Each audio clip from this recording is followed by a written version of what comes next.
hanging out with Rob Gronkowski, who's in studio. Thanks for being here. Yeah, thanks for having me, Kay. This is great. This is my first time in studio this year. I know. It's a pleasure to be here. And it's a crazy NFL. So it looks good. It looks the same. Looks good in here. It's almost my first time in studio. Not as good as my background, though, when I was at my mom's, when I had all those trees and plants in the back. I thought that was fake. Yeah, that's how good it looked. I like my kitchen background, to be honest. I'm here because you're here. We love having you in studio. I love that you're wearing the FanDuel hat. We were just chatting in the break about, like, how you're a little too famous.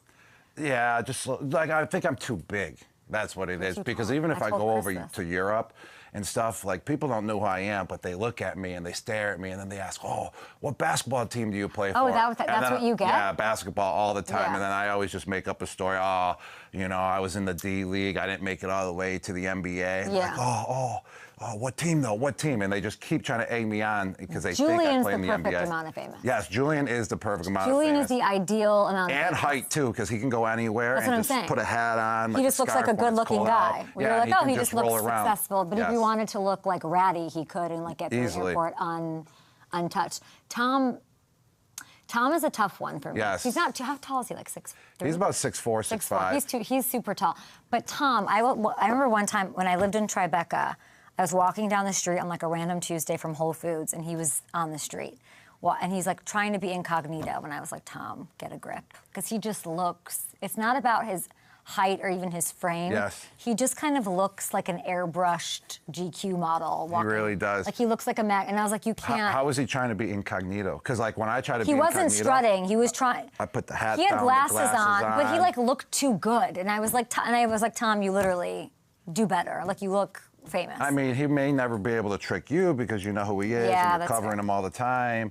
But like an average person just chilling out on the streets might not know who that is when he's acting incognito. I feel like I think we just decided that that 5'10" is the perfect tall of being famous. And most actors and actresses are that little. Yeah, you can literally get around anywhere at any time if you're like 5'10", 6 feet, 6'1". It's super easy. You got to just learn the tricks and the traits to do it. And once you establish that, it's easy to get around. You mentioned basketball. That's what people think you are when you're in Europe. Did you watch any NBA last night? No, I did not. Nothing? I'm a big NBA guy, but I'm a big NBA guy when it comes to playoffs. I watch NBA every once in a while throughout the regular season, but I basically watch every single game once the playoffs hit, because it's like the NHL as well. I don't really watch the NHL like that, but when playoffs hit, it's game on. Everyone's trying. But you have like a Florida connection, so like that makes sense. Who's your NBA team? I don't even know. I grew up in Buffalo, so I really never had an NBA team. I somehow started liking the Heat, like when I was a kid, just a little bit. But then Gronk in Miami, yeah, that makes sense. Yes, and then I became a Celtics fan as well once I got to New England, and it was easier to get Celtic tickets courtside, and 3 of them in a row to bring some friends as well than it was to get tickets to our own games in the NFL. Really? Like, yeah, I don't know why. Everyone says that as well. Like, why is it easier to get courtside tickets that are $2,000 at the Celtics game than a $300 ticket? I'm going to the Warriors home opener tomorrow. Yes, that's going to be fun. I'm excited. Where's that I get to be on the court. That's in Golden State. Yeah, in wherever Chase something. I'm excited. Francisco. Yeah, I get to, and I love.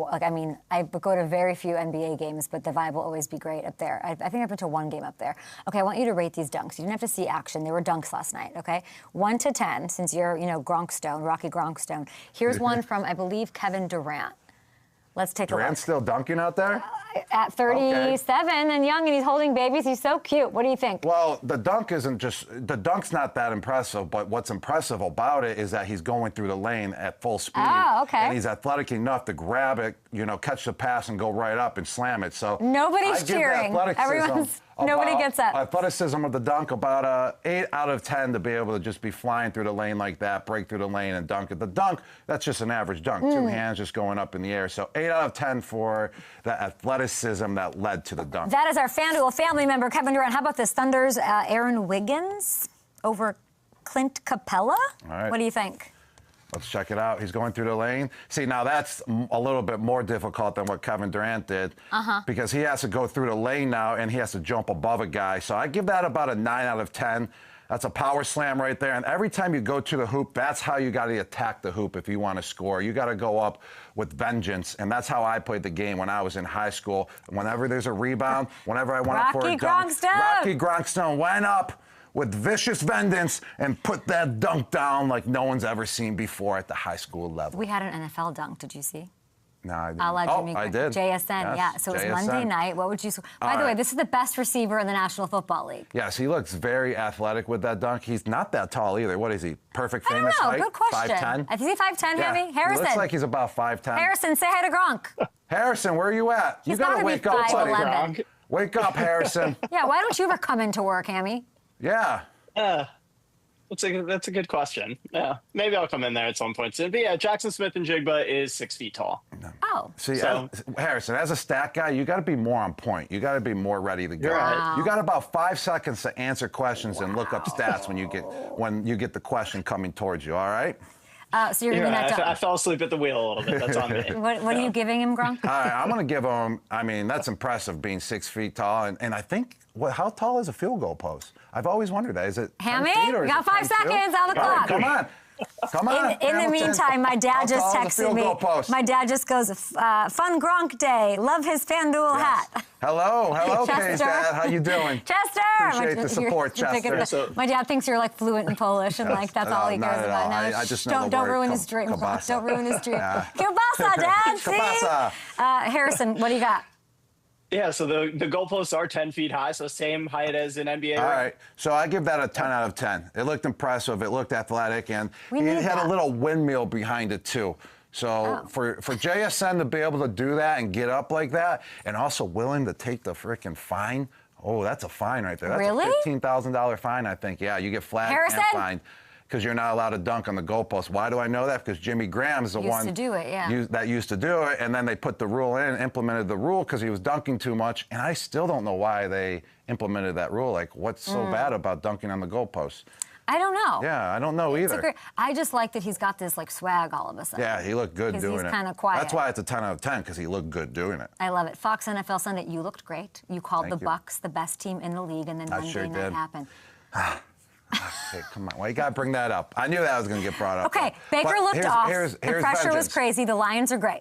Yes, I feel like the live or die motto, it kind of crashed. You know, you can't be winning games every single week in the NFL the way that they've been winning. Okay. But also the injuries caught up to them as well. The Lions came out with some vengeance and came out after losing last week, and they played at a very, very high level at home. Also, the Mike Evans injury hurt them big time. If you saw that play that he got injured on, that was a 40-yard bomb down the field. That would have changed the momentum of the game if he never landed on a collarbone and broke it, because then he would have brought that pass in. True. And then they would have been in the red zone. They could have possibly scored. It could have been a closer game. So I think injuries finally caught up to Tampa Bay Buccaneers, and they're going to need Godwin back. They're going to need Ibuka at full strength, at full speed. I don't think he was coming back from that hammy yet. I think next week or the week after that, he'll be good to go. Banged up? Baker didn't. Those overthrows, did it feel like something was going on, or was it just like he was shaking? It was just like they were shaking the cobwebs off, and I don't know like why they were shaking the cobwebs off. You know, it's just like it just somehow throughout the whole week they kind of change into a different team. But that's the NFL for you. You just sometimes never know, what Or team's it's going just to come a out great flat. team. I mean, that was a team that had no names, not household names, giving him that work. Like the secondary, all that. It was sort of wild. The Detroit Lions? Yeah. Yeah, they played well. They really did. And didn't they have a couple guys out, the Lions, in the secondary? Did they all everybody. come back? No. Oh, so they're still out. Yes. Oh, and they didn't. And Calvin they Shepard, didn't really there was a guy perform on like practice that. squad the day before. Yes. Well, Calvin There Shepard's was a guy in the doing a great UFL job. the year like that. Great job. Yeah. That was a great hire within to put him as the defensive coordinator once Aaron Glenn left. But I think the Bucs were just off. They didn't play their best football. Yeah. And that's kind of the story of them last year as well. I though. know, but that's why it's like. That's why I was a little disappointed to see them go back that way, to go the wrong direction, to go backwards, because last year they competed versus high-quality teams. They beat some high-quality teams, There's but then always this one game. always just one So- or 2 weeks. They So just what crash. what is that? Yeah, it's, I would say, it's just the NFL, just how much is demanded by a team, how much is demanded by an organization, that every once in a while, you kind of just tank, you fall flat, you're tired because of the demand of the NFL. The travel can take it out of you, just the scheduling can take it out of you. And that's why sometimes you just see teams tank every once in a while, but then the week after, boom, they're flying out there. Just like the Detroit Lions. Yes, Look at them last week. It was I like, know. what the heck happened to them? Where were they? And now this week, they're absolutely dominating. So it's all about the most consistent team in the end and who's most healthy. Bucks get the Saints, which is nice. And then I think I can't keep Harrison. I can't keep track of these schedules. I forget. No, it's impossible. Should I be Here's the thing. We're talking about oh, they can't consistently whatever. You can call it a good team. They did do this last year. It's kind of who they are, Gronk, and they still win the division. They still make it to the playoffs. But is there something to be worried about with this team? Yeah, like the Bucks. We're not worried at all. No, I'm not worried at all. Okay, so look at these. What are the odds, Ham? Can you take me through that?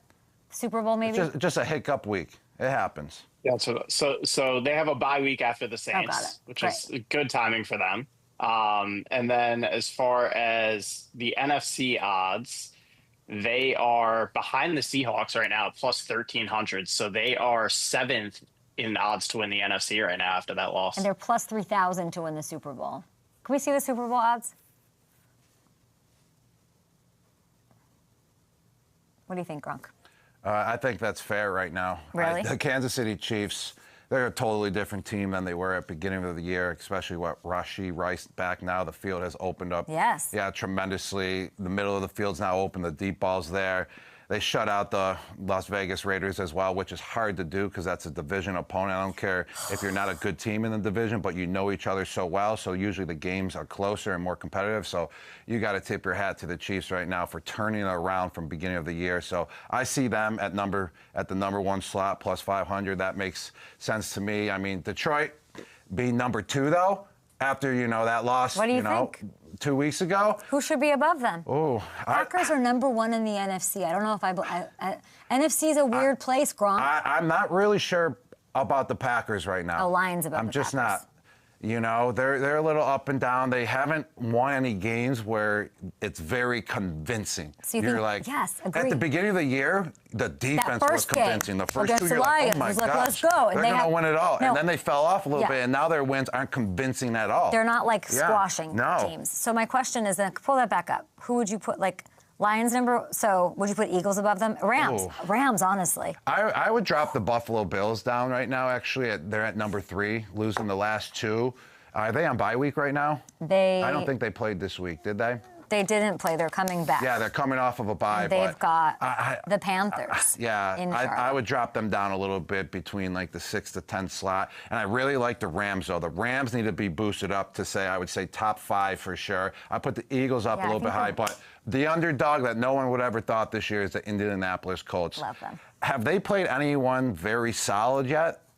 Yeah. Who? I'm talking like a playoff team. The Chargers, yeah, but the Chargers are iffy a little bit right now. So you're going to say they haven't played anybody? I want to see them play they've got good ones coming up. Let's see. Or the Rams right there. They beat the Rams week 4? They lost to the Rams. See, and the Rams are a playoff team, a very solid team. So don't poke holes into the Broncos are a little up and down right now. The Broncos isn't impressive to you? I would say they got the Steelers coming up right there. That's going to be a solid game. That's going to be a solid test for the Colts. Who do you trust more, the Colts or the Bills? And then they got Kansas City as well, week 12. So we're going to really see what the Colts are made of. Who do you trust more, Colts or Bills? I would say right now I actually trust the Colts more. Yeah, what's up with the Bills? Yes, I never hear you worried about the Bills. You're worried about the Bills. I know. I'm a little worried about the Bills. Their defense is a little iffy. They've been letting up a lot of points this year. Even versus that first game, versus the Baltimore Ravens, a lot of points. I don't think their defense is doing that great. I don't see them, getting really that much better as well throughout the year. So, yeah, they're iffy, and they need a big play wide receiver. They got a couple guys, but they need a number 1. I see the Chiefs right now, of right now. Me too. See, it changes every week. Like last week, the Tampa Bay Buccaneers, I was right. They were the best team in the league. Super Bowl representing the AFC, it's the Chiefs. Now it's going into week, what is it, week 7 we're going into? 8. Week 8. I would say the Chiefs look like the best team to win it all right now, by far. 100%. By far. No ands, ifs, or buts. I was talking about how they got smacked in the face and they didn't know how to respond to that at the beginning of the year. I can tell you this right now. They responded to it. They got everyone healthy now. They picked up the slack where they were slacking, areas that they weren't doing so great in. They're having fun. They're having fun again. They're doing what they need to do. Explosive Patrick Mahomes AF. is just taking the Chiefs to a whole nother level. He's a heck of a quarterback. Kyle, you mentioned the Chiefs win. They blank the Raiders, which is it's hard to do in any divisional game. Raiders fans are going to hate this because they always think I'm trying to get rid of their good players.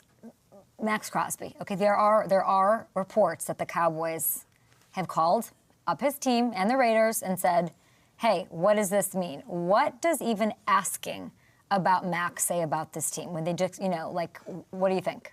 Well, I really like the decision when Maxx Crosby re-signed with the Las Vegas Raiders this year, because in the NFL you really don't see guys in an organization with so much loyalty to each other. And Maxx Crosby believed that the Raiders were probably going to take it to another level and have the chance of making it to the playoffs. And now seeing them this year and seeing how competitive they are, it's not as great as probably what Maxx Crosby thought it was going to be. You really think he thought this is a team that's going to get me to a Super Bowl? So I thought it was fair for him to sign with the Raiders. You show the loyalty. He wants to be a Raider for life. He does. But this guy needs a chance to be able to win a Super Bowl. NFL fans love Maxx Crosby. I love watching Maxx Crosby. He needs to be on a team because he's going towards the end of his career. What is he, 30 years old? Yeah. Still playing at a high level, but I don't see the Raiders putting him in position so NFL fans can be like, wow, let's see what he does in the playoffs. Let's see what he does, on the biggest stage in the world. I think going to the Dallas Cowboys now would be a great move for Maxx Crosby. It would be a great move for Dallas Cowboys. It would be a great move for NFL fans. But they just let Micah go.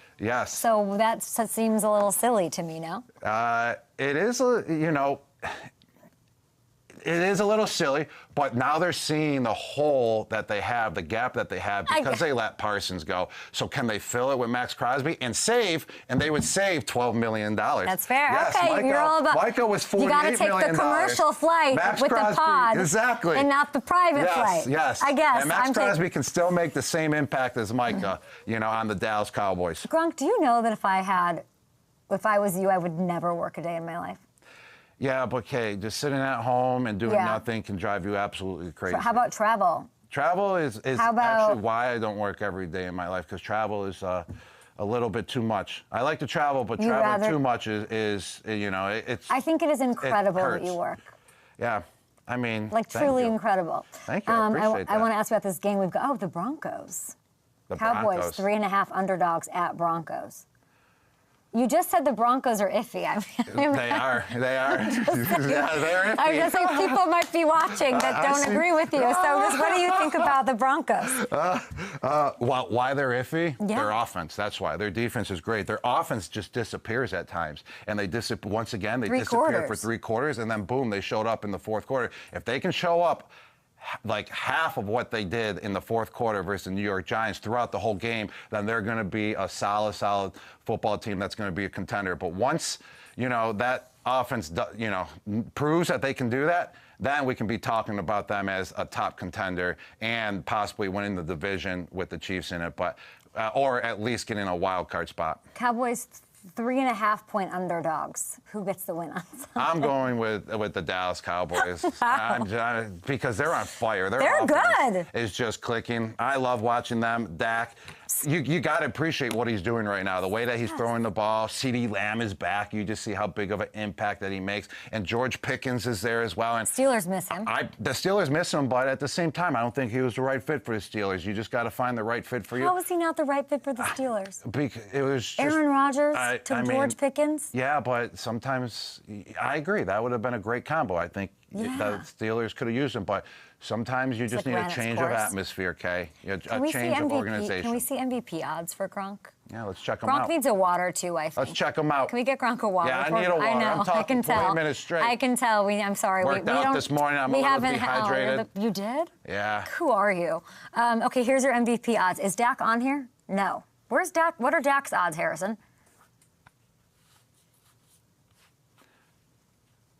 Oh, we got Drake right behind Jared Goff at plus 2,200. So he's.